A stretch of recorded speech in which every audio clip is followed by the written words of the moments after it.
Jemaat GPIB, Jemaat Immanuel Semarang. Kita berjumpa kembali dalam ibadah keluarga Rabu 1 Februari 2021 dalam layanan online. Pelayan firman adalah dalam ibadah ini adalah Pendeta Yorinawa Salawangi, KMJ GPIB Jemaat Immanuel Semarang. Rekam video ini ditayangkan dari rumah Ibu Ida Nain Pospos. Selamat beribadah.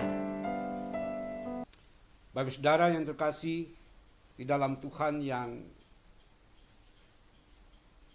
ada di rumah masing-masing, mari kita akan memulaikan ibadah kita, dan saya mengundang Bapak saudara untuk berdiri. Kita bernyanyi dari Kidung Jemaat nomor 17 baitnya yang pertama. Kidung Jemaat nomor 17 bait yang pertama, Tuhan Allah hadir pada saat ini, dan seterusnya kita nyanyikan bersama. Tuhan Allah hadir pada saat ini, hai sembah sujud di sini, diam dengan hormat tubuh serta jiwa, tunduklah menghadap Dia. Marilah umatnya, hatimu serahkan dalam kerendahan. Mari kita berdoa.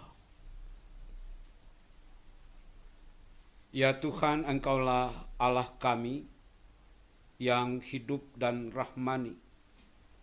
Kami sekeluarga datang untuk menyembah-Mu dengan hati yang terdorong oleh rasa syukur dan sukacita karena pertolongan-Mu.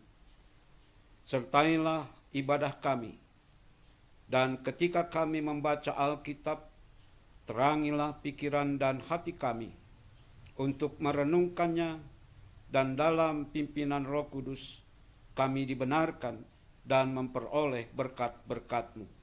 Amin.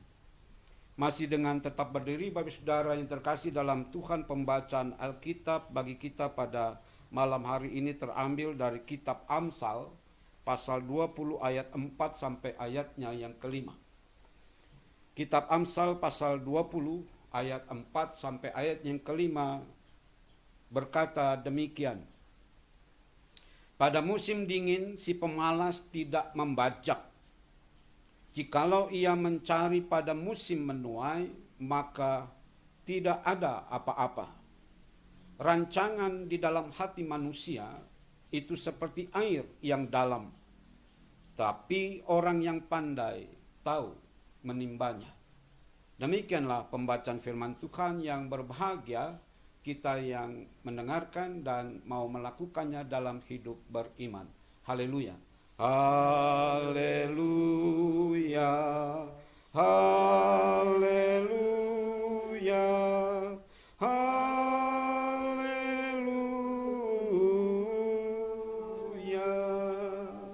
Bapak saudara dipersilakan duduk kembali. Bapak Ibu yang terkasih di dalam Tuhan, pembacaan kita pada malam hari ini mengingatkan kita masing-masing di tengah-tengah kehidupan kita dengan segala tantangan, segala pergumulan atau persoalan-persoalan dalam kehidupan kita. Firman Tuhan pada malam hari ini tentu akan menerangi kita bagaimana kita menghadapi semuanya itu. Bapak saudara yang terkasih di dalam Tuhan, pertama-tama yang perlu kita pahami ketika kitab Amsal berbicara tentang si pemalas, itu diidentikan dengan orang bodoh dan jahat. Jadi sekali lagi Bapak Saudara, penulis Amsal pertama-tama mau mengidentikan si pemalas itu dengan orang bodoh dan jahat.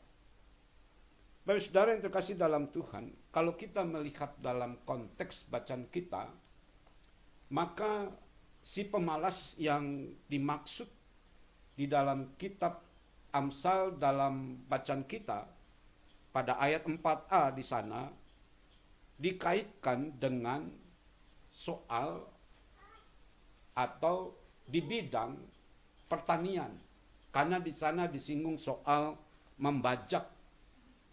Jadi Bapak Saudara yang terkasih dalam Tuhan,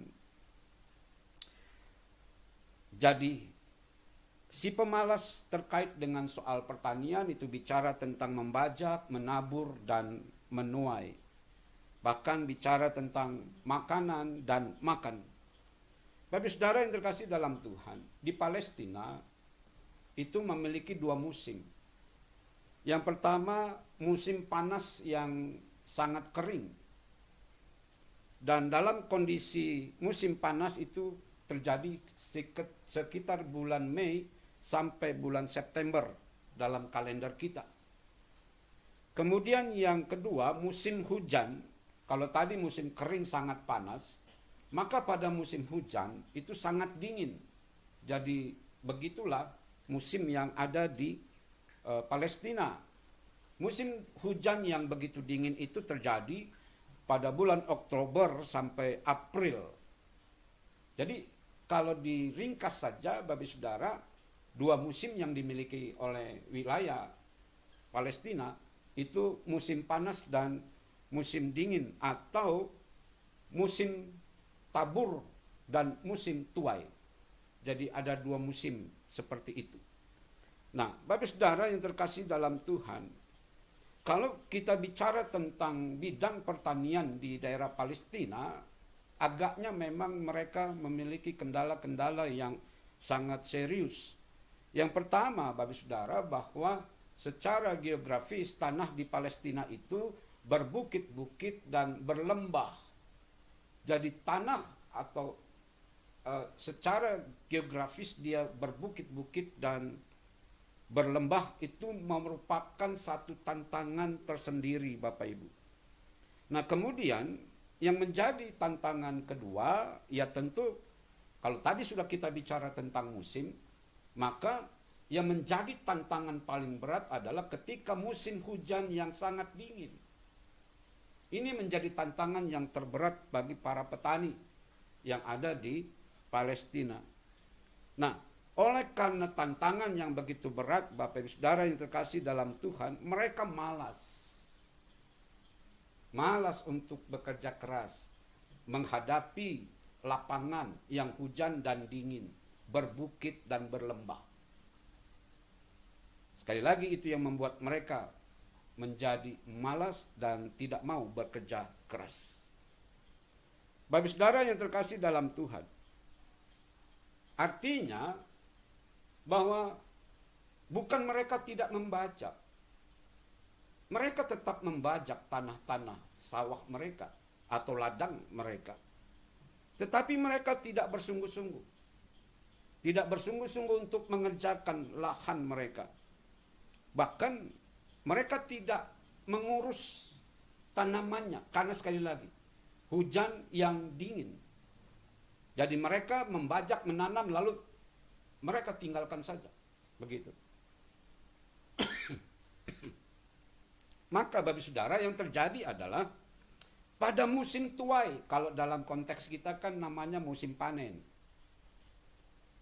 Tapi bahasa Alkitab atau di orang sana dibilang masa tuai. Nah, artinya Bapak Saudara, ketika pada saat musim tuai atau musim panen itu ya karena mereka tidak mengurus tanamannya, akhirnya mereka tidak dapat apa-apa. Nah, yang lebih tragis Bapak Saudara, yang lebih tragis lagi kalau kita baca di ayat 4b, di sana dikatakan jikalau ia mencari. Bapak Saudara, kalau kita mengikuti dari teks aslinya, di sana ada tambahan. ia akan mencari. Jadi ada tambahan kata akan dalam teks Ibrani. Nah, Bapak Saudara, ketika kita mengacu kepada teks asli yang di sana dikatakan ia akan mencari, disinilah Bapak Saudara bahwa mereka tidak bekerja keras itu karena mereka sudah punya rencana. Rencana untuk apa, Bapak Saudara? Ketika musim tuai, rencananya adalah meminta kepada orang yang menuai, yang menghasilkan ladang mereka. Jadi rencana mereka sudahlah, kita tidak usah susah-susah, nanti kalau mereka itu berhasil panen, kita minta sama mereka. Itu yang ada dalam pikiran mereka, sehingga mereka tidak bekerja keras. Atau Bapak Saudara bahwa mereka bila perlu mengemis, bila perlu, karena tidak dapat apa-apa dalam masa tua, ya sudah mengemis gitu. Nah, kemudian yang lebih ekstrim lagi, di dalam pikiran mereka, kalau kita nanti meminta tidak dikasih, kita ancam mereka dengan kekerasan. Ini Bapak Saudara, menggunakan kekerasan kepada orang yang panennya berhasil. Jadi sudah punya rencana yang jahat. Bahkan menuntut orang lain harus membantu dirinya. Jadi ada tuntutan. Jadi inilah yang ada dalam rancangan mereka. Itu sebabnya tadi di depan dikatakan kemalasan dalam kitab Amsal ini digandengkan atau disejajarkan dengan orang yang bodoh dan jahat. Inilah bentuknya. Artinya karena mereka sekali lagi memang mereka tidak secara serius di dalam menanam, dan mereka punya rencana seperti apa yang sudah saya katakan tadi. Lalu Bapak Saudara, rancangan dalam kitab Amsal dalam ayat yang kelima, di sana dikatakan rancangan di dalam hati manusia dan seterusnya, lalu kemudian dikatakan dan orang yang pandai menimbanya. Rancangan ini yang di dalam ayat 5 ini Bapak Saudara, di sana mau diartikan dalam dua pengertian. Yang pertama, mengarahkan kehidupan seseorang. Jadi rancangan yang dikatakan dalam ayat 5 ini adalah seperti nasihat, seperti anjuran terhadap orang lain yang mendengar. Misalnya mendengar perintah, mendengar nasihat dan sebagainya. Jadi rancangan ini adalah rancangan seperti seorang guru kepada muridnya. Seorang guru punya rancangan yang ditujukan kepada muridnya. Lalu yang kedua adalah rancangan hikmat. Rancangan hikmat, kalau tadi yang pertama itu difokuskan kepada sang guru, yang kedua ini difokuskan kepada sang murid. Sejauh mana seorang murid memahami rancangan sang guru.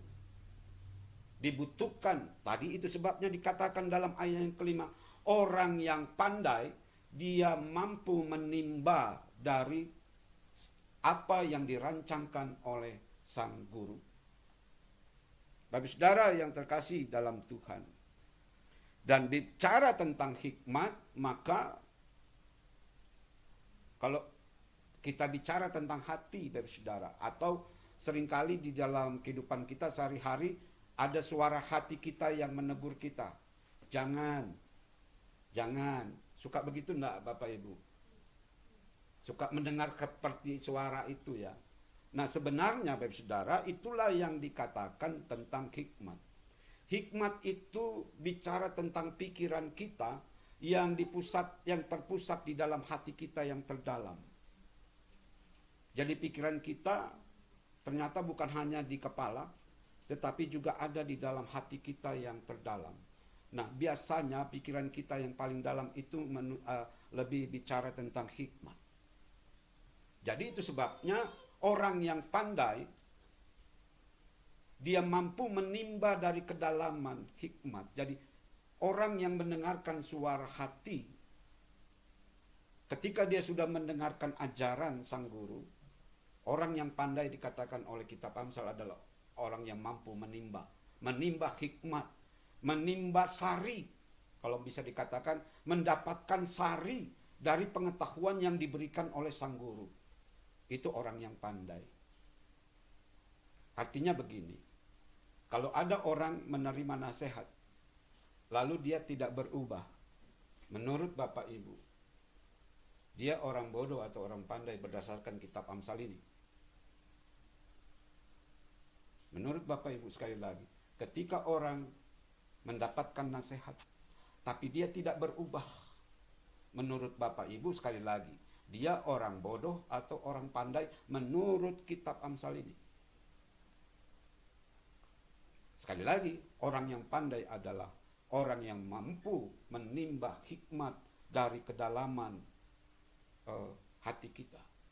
Itu orang yang pandai. Nah, Bapak Saudara yang terkasih dalam Tuhan, kepandaian yang dimaksudkan oleh penulis kitab Amsal ini juga tidak bicara soal, sekali lagi, mengorek rahasia orang lain. Jadi Bapak Ibu, kalau dalam ilmu pastoral, seorang pastor itu dia punya kemampuan membuka apa yang ada dalam suara hati terdalamnya. Itu seorang pastor yang good. Dia mampu membuka sesuatu yang ada dalam hati seseorang. Tetapi yang mau dikatakan kitab Amsal bukan itu. Bukan kepandaian mengorek apa yang terdapat di dalam hati seseorang. Tetapi yang mau dikatakan di sini adalah bagaimana seseorang mampu memahami rancangan hikmat. Mampu mendengar sebuah nasihat dan membuat dirinya berubah. Itu yang mau dikatakan orang yang pandai. Nah, Bapak Saudara, lebih menarik adalah ketika kitab Amsal bicara tentang orang yang bodoh dan orang yang pandai. Orang yang bodoh disamakan dengan orang yang malas. Orang yang pandai adalah orang yang memiliki ketajaman. Cara dia mengerti sesuatu pedoman, sesuatu hikmat, sesuatu nasihat. Kita sebenarnya sudah lama kita diberi contoh. Siapa yang memberi contoh kepada kita soal ini, Bapak Ibu? Sebenarnya semut itu memberikan kita contoh dalam kehidupan kita. Apa yang dilakukan oleh semut, Bapak Ibu, ketika musim panas? Semut itu mengumpulkan makanan di musim panas. Dia bekerja keras mencari makanan, bergotong royong mencari makanan untuk disimpan di sarangnya. Kenapa mereka mengumpulkan makanan lalu disimpan sarangnya? Karena ada yang namanya musim dingin bagi semut. Misalnya hujan, maka semut tidak akan keluar dari liangnya. Dia tidak akan keluar dari sarangnya. Kalau dia tidak keluar dari sarangnya, mau dapat makanan dari mana? Tetapi semut pandai. Dia sudah mengumpulkan makanan di musim panas. Begitu musim hujan, mereka tidak kelaparan. Mereka tidak harus keluar liang mencari makan. Karena kalau dalam musim hujan dia keluar dari liangnya, maka dia akan mati. Tapi dia sudah menyimpan makanan terlebih dahulu untuk musim dingin. Dan mungkin juga dunia hewan yang lain seperti itu. Tapi sehari-hari kita bisa melihat kepandaian semut-semut di dalam menjalani kehidupannya. Bapak Saudara yang terkasih di dalam Tuhan, belajar dari penulis Amsal dan belajar dari semut-semut di dalam memperjuangkan kehidupannya. Malam ini kita diingatkan sekali lagi, Bapak Saudara, bahwa kalau kita bicara tentang persoalan hidup, pergumulan dalam rumah tangga dan keluarga, sekali lagi, semuanya itu tidak pernah dirancang dalam kehidupan kita. Tidak pernah dirancang. Bahwa dalam setiap kehidupan rumah tangga itu akan banyak persoalan. Itu tidak dirancang. Tetapi persoalan itu akan datang dengan sendirinya. Bukan saja dalam hal perkawinan, dalam hal kita memenuhi harapan-harapan kita, dalam kerangka kita menggapai masa depan kita.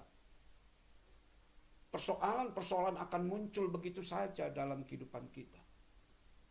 Dan persoalan itu bisa datang dari baik itu internal maupun dari eksternal.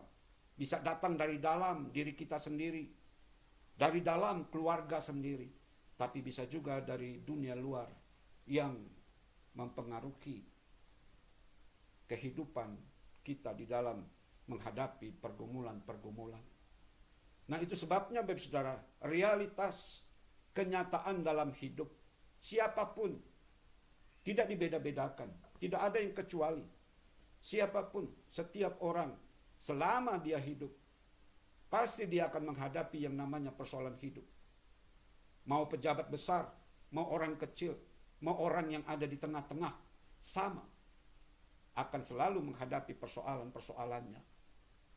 Tetapi kitab Amsal pada saat ini mengingatkan kita bagaimana kita harus membuat diri kita menjadi safety, membuat diri kita selamat terhadap segala persoalan yang kita tidak tahu kapan muncul. Contoh saja Bapak Saudara, contoh hal yang kecil. Apakah Bapak Saudara mengajar anak-anak Bapak Saudara untuk menabung?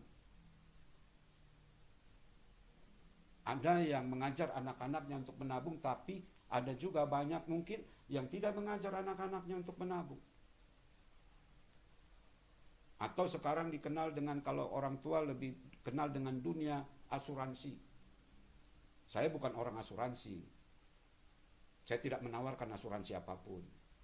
Tetapi saya ingin katakan, orang yang mengikut asuransi itu, dia sudah berpikir tentang persoalan-persoalan di masa yang akan datang demi anak-anaknya. Ada juga asuransi kesehatan demi kesehatannya. Tapi sekali lagi, asuransi bukan satu-satunya rancangan kita untuk membuat hidup kita menjadi safety, Bapak Ibu. Nah, intinya adalah bagaimana kita sudah harus mengkelola kehidupan kita hari ini dan masa depan.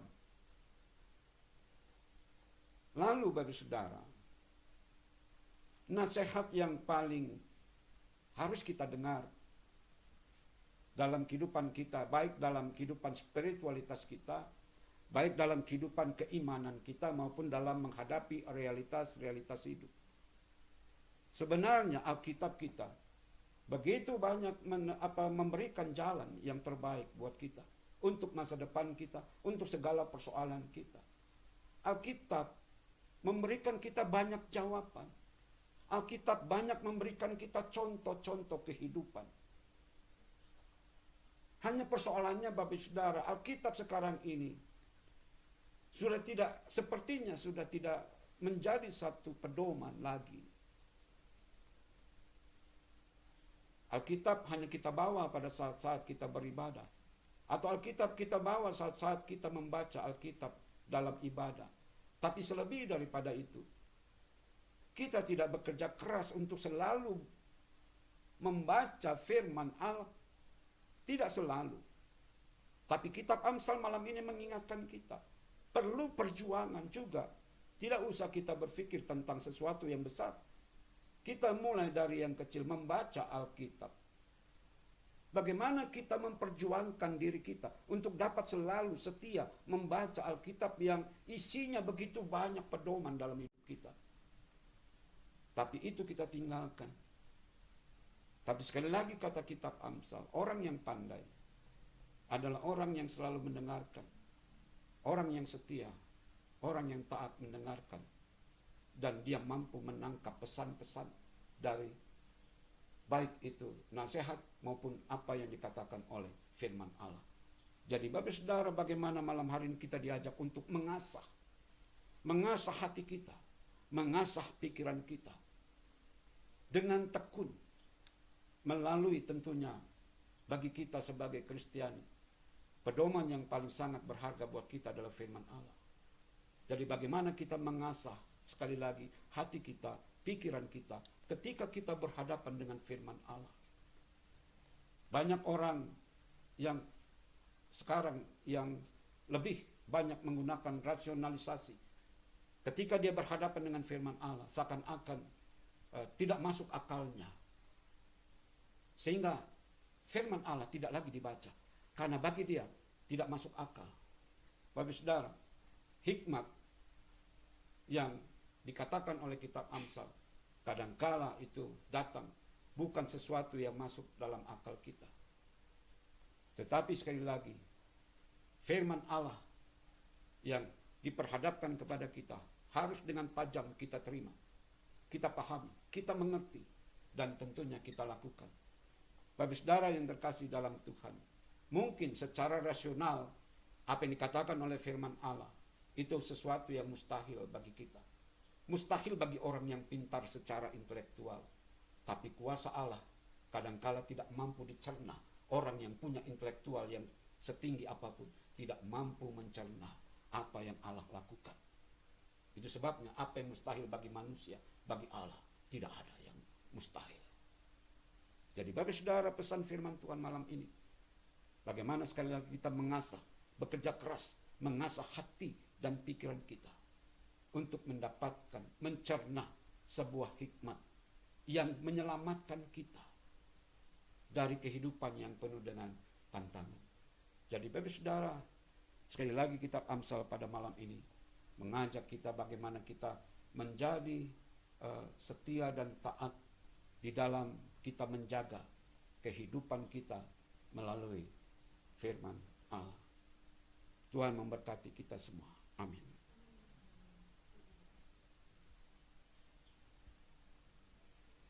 Bapak saudara yang terkasih dalam Tuhan, kita naikkan syafaat kita. Mari kita berdoa.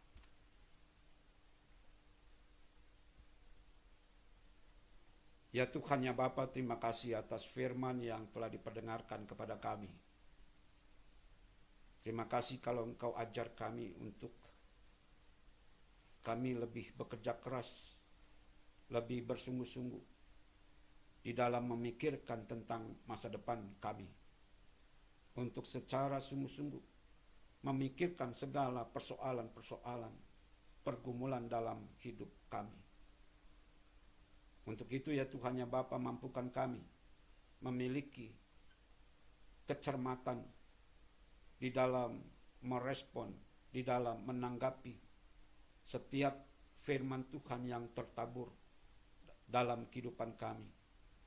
Bahkan kami juga punya ketajaman spiritual ketika kami melihat, mendengar pengalaman banyak orang di dalam pengalaman hidup mereka. Mampukan kami juga memiliki kecerdasan spiritual itu. Sehingga ya Tuhan ya Bapa, ketika masa-masa yang akan datang, atau ketika berbagai kesulitan, berbagai tantangan itu tiba di dalam kehidupan kami, kami ada dalam keadaan yang siap untuk menghadapinya. Untuk itu ya Tuhan ya Bapa, biarlah kiranya firman Tuhan malam ini sungguh-sungguh menjadi bagian dalam kehidupan kami untuk lebih bekerja keras, membina diri, membangun spiritualitas bersama Tuhan. Sehingga firman Tuhan ini sungguh-sungguh menjadi langkah-langkah yang produktif di dalam kami menjalani kehidupan dengan berbagai situasi dan kondisi. Dan kiranya firman Tuhan yang tertabur pada saat ini itu juga menjadi bagian dalam kehidupan rumah tangga keluarga Ibu Ida Naipospos bersama dengan anak-anak dan keluarga. Biarlah kiranya seisi rumah tangga dan keluarga ini dikuatkan oleh firman ini, dimenangkan oleh firman ini, sehingga anak-anak dan keluarga masing-masing mereka mau belajar dari firman Tuhan yang dipenuhi dengan hikmat, hikmat yang membawa setiap orang ke dalam terang, hikmat yang membawa setiap orang berjalan di jalan yang benar dan menemukan kedamaian. Untuk itu ya Tuhan ya Bapa, biarlah seisi rumah tangga dan keluarga ini Engkau berkati, ketika mereka juga menghadapi pergumulannya masing-masing. Secara khusus bagi Ibu Ida Naipospos, di dalam keadaan yang rentah, yang saat ini juga dalam keadaan yang tidak sehat. Ya Tuhan ya Bapa, kami mau menyerahkan Ibu Ida Naipospos ke dalam tangan Tuhan. Biarlah di masa-masa tuanya dia ada di dalam kegembiraan, dia ada dalam hati yang penuh sukacita. Ketika ia juga memiliki pergumulan dan harapan, kiranya Tuhan Bapa Engkau berkenan untuk menghiburnya, menguatkannya di dalam menghadapi hari-hari di masa tuanya, memberikan kekuatan dan hikmat ketika Ibu Ida Naipospos bersama dengan anak-anak dan cucu menghadapi kehidupan hari lepas hari. Kami juga berdoa untuk cucu-cucu dari Ibu Ida Naipospos dimanapun mereka berada. Biarlah kiranya mereka semua juga senantiasa ada dalam pemeliharaan Tuhan. Dan anak-anak bersama keluarganya di dalam pergumulan-pergumulannya, kiranya Tuhan Engkau juga berkenan untuk menolong mereka. Dan secara khusus kami berdoa untuk Neni Naipospos di dalam upayanya sampai saat ini untuk mencari pekerjaan. Kiranya Tuhan menolongnya. Biarlah kesabaran, ketekunan, kepandaian mencermati situasi kondisi. Berikan kepandaian untuk mencermati setiap hikmat, sehingga di tengah-tengah pencarian pekerjaan, dia tetap ada di dalam kesabaran dan ketekunan. Dia tetap ada di dalam kesetiaan dan ketaatan kepada Tuhan. Untuk itu ya Tuhan ya Bapa, kehidupan rumah tangga keluarga ini seutuhnya dengan segala tantangan dan pergumulannya, kami mau meletakkan di dalam pemeliharaan Tuhan. Demikianlah kiranya Engkau berlakukan semuanya ini di dalam setiap kehidupan rumah tangga keluarga kami, seluruh keluarga jemaat Immanuel Semarang. Sehingga ya Tuhan ya Bapa, setiap rumah tangga keluarga, warga jemaat Immanuel Semarang adalah kehidupan rumah tangga keluarga yang dimenangkan oleh hikmat yang daripadamu. Bahkan Engkau berkati di dalam usaha dan kerja, bahkan di dalam pergumulan dan pengharapan, Engkau terus memberikan kekuatan kepada seluruh keluarga jemaat GPIB Immanuel Semarang. Ya Tuhan ya Bapa, akhirnya kami akan keluar dari persekutuan ini. Biarlah kiranya mereka yang sakit, mereka yang sedang ada dalam pergumulan, mereka juga mendapatkan lawatan dari Tuhan, sehingga mereka juga mampu memenangkan realitas kehidupan yang mereka jalani. Ketika kami keluar dari persekutuan ini ya Tuhan ya Bapa, kami yang terlibat di dalam pelayanan ini, biarlah kiranya baik presbiter maupun tim multimedia yang bertugas pada saat ini, kiranya Tuhan memberkati setiap kehidupan pribadi, juga dalam kehidupan rumah tangga dan keluarga mereka masing-masing. Ya Tuhan ya Bapa, inilah doa kami yang kami alaskan di dalam nama Yesus Kristus yang telah mengajar kami berdoa. Bapa kami yang di surga, dikuduskanlah namamu, datanglah kerajaan, jadilah kehendak-Mu di bumi seperti di surga. Berikanlah kami pada hari ini makanan kami yang secukupnya, dan ampunilah kami akan kesalahan kami, seperti kami juga mengampuni orang bersalah pada kami. Dan janganlah membawa kami ke dalam pencobaan, tetapi lepaskan kami daripada yang jahat. Karena Engkaulah yang empunya kerajaan dan kuasa dan kemuliaan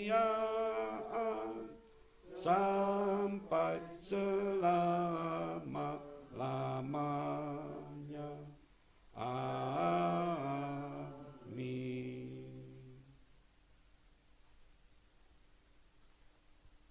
Bapak saudara yang terkasih dalam Tuhan, kita diberikan kesempatan untuk memberikan persembahan syukur dengan mengingat kata Alkitab yang tertulis di dalam kitab Mazmur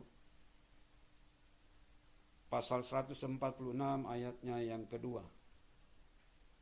Kitab Mazmur 146 ayatnya yang kedua, yang berkata demikian: Aku hendak memuliakan Tuhan selama aku hidup, dan bermazmur bagi Allahku selagi aku ada. Demikianlah firman Allah. Sambil kantong kolekte diedarkan, kita menyanyikan lagu dari Kidung Jemaat 446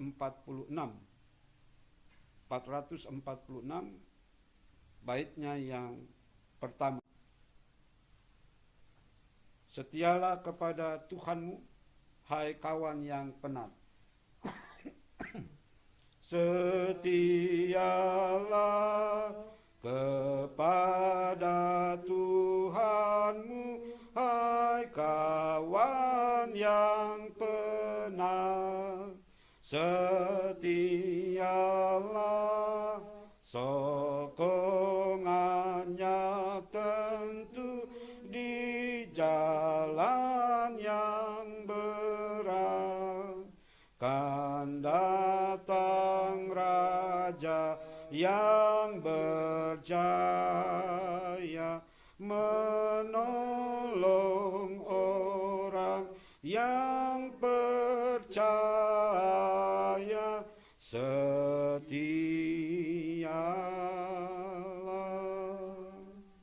Bapak saudara yang terkasih dalam Tuhan, diundang untuk berdiri. Mari kita membawa persembahan ini kepada Tuhan dalam doa. Mari kita berdoa.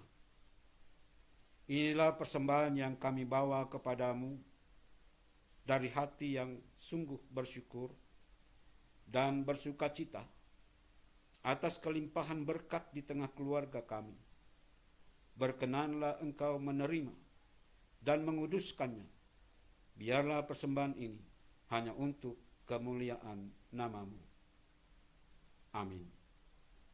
Bapak saudara yang terkasih dalam Tuhan, kembali kita bernyanyi dari Kidung Jemaat nomor 400, baitnya yang pertama. Kudaki jalan mulia, tetap doaku inilah. Kudaki jalan mulia, tetap doaku inilah.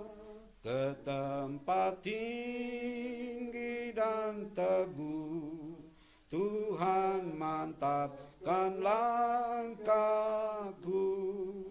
Ya Tuhan, angkat diriku lebih dekat kepadamu.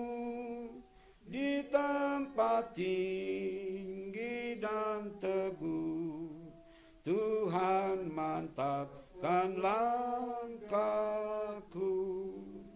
Kita akhiri ibadah ini dengan doa. Mari kita berdoa.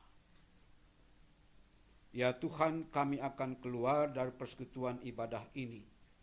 Kiranya pujian dan doa yang telah kami naikkan berkenan di hadapan-Mu, dan kiranya pengampunan dari Tuhan Yesus dan cinta kasih dari Bapa dan dalam pimpinan Roh Kudus menyertai kami semua dari sekarang dan selamanya. Amin. Amin. Amin.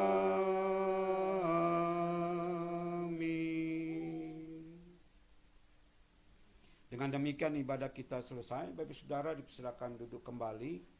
Ibadah keluarga malam ini telah kita selesaikan. Kiranya Bapak Ibu tetap memperhatikan protokol kesehatan dan tetap jangan lupa memakai masker. Kita berjumpa lagi di hari Rabu yang akan datang. Tuhan menyertai Bapak saudara. Selamat malam.